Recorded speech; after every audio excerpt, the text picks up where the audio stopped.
మన సినిమా ప్రేమకు హద్దులు లేవు కదా. థియేటర్లో కొట్టిన కలెక్షన్ నుంచి మన హీరో ఎలివేషన్ల కోసం కేక వేసిన విజిల్స్ వరకు టాలీవుడ్ అంటే మనకు హార్ట్ బీట్. ఈరోజు మన favourite Salaar, Pushpa 2, Devara, game changer లాంటి మెగా మూవీస్ గురించి డిస్కస్ చేస్తున్నాం. ఎందుకు హిట్ అయ్యాయి, ఎందుకు మిస్ అయ్యాయి. Let's dive into the Tollywood masala. Subscribe చేసుకోండి, బెల్ ఐకాన్ కొట్టండి మామ. మన సినిమా జాతర స్టార్ట్ చేద్దాం.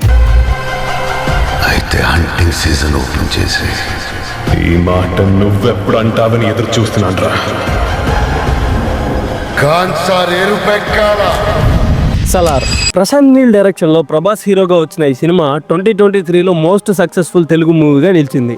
ఫస్ట్ బాహుబలిని కూడా క్రాస్ చేసి third highest grossing Telugu film of all time record create చేసింది.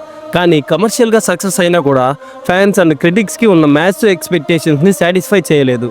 ఒక క్యాండిడేట్ ఇంటర్వ్యూలో డైరెక్టర్ ప్రశాంత్ నీల్ కూడా చెప్పారు, కొంచెం డిసప్పాయింట్మెంట్గా ఉంది సలార్ గురించి అని. దీని గురించి కంప్లీట్ డీటెయిల్స్ తెలుసుకోవాలి అనుకుంటే కింద ఉన్న లింక్ క్లిక్ చేయండి.